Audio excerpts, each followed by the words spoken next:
Fujimorismo ha difundido por todos lados un discurso en que los malos eran los terroristas y ellos eran los buenos, ¿no? ¿Sabes por qué en esos años en la ciudad de Lima aparecían perritos muertos en los postes de luz?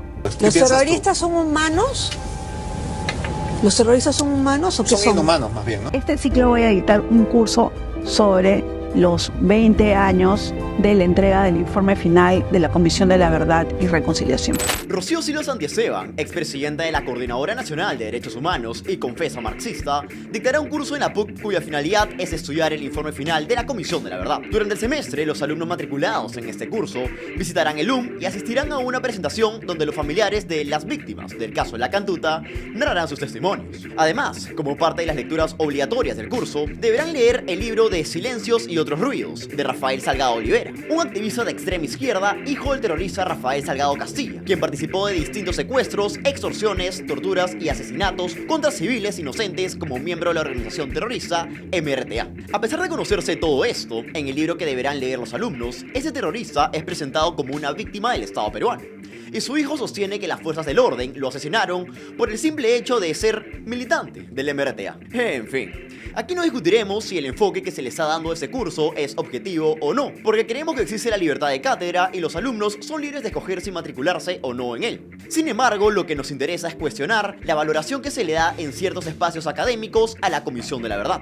pues muchos piensan que su informe final es incuestionable y que sus conclusiones constituyen una suerte de verdad absoluta sobre lo que sucedió en nuestro país durante la época del terrorismo. Pero, ¿alguna vez te has preguntado quiénes elaboraron tan importante documento?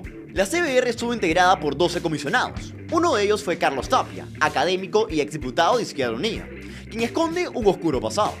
En su juventud, Tapia formó parte del MIR, el Movimiento de Izquierda Revolucionaria, una agrupación guerrillera de ideología marxista-leninista, la cual se levantó en armas contra el primer gobierno de Belaúnde. En este contexto, el MIR provocó la muerte de decenas de peruanos, algo incluso reconocido por la propia CBR. Posteriormente, Tapia fue docente junto a Abimael Guzmán en la Universidad San Cristóbal de Huamanga, y en junio de 1989, en una entrevista, aseguró ser incluso hasta más radical que el propio Guzmán en el sentido de darle un curso práctico a la lucha política. Pero hay más.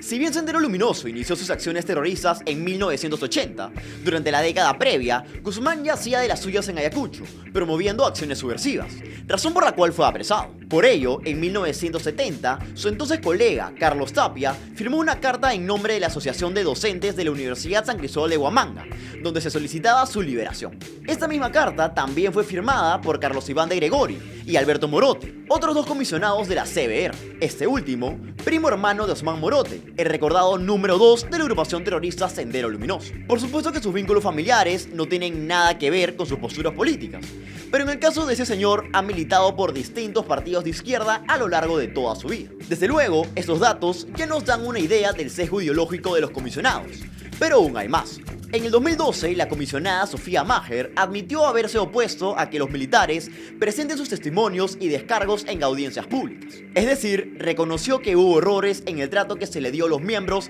de las fuerzas del orden y aseguró sentirse arrepentida de ello. En la misma línea, el teniente general Luis Arias Graciani, el único representante de las Fuerzas Armadas en la CBR, denunció hace unos años que hubo un desequilibrio ideológico y que la mayoría de comisionados mantuvo un sesgo contra las fuerzas del orden que enfrentaron a los terroristas. Con respecto a este sesgo, el ex canciller Francisco Tudela lamentó que la CBR ni siquiera se haya interesado en su versión de los hechos, a pesar de haber sido una figura política emblemática durante aquella época. ¿Será entonces esta la razón por la que representantes de la izquierda radical como Lucía Albites se muestran tan satisfechos con el informe final de la Comisión de la Verdad?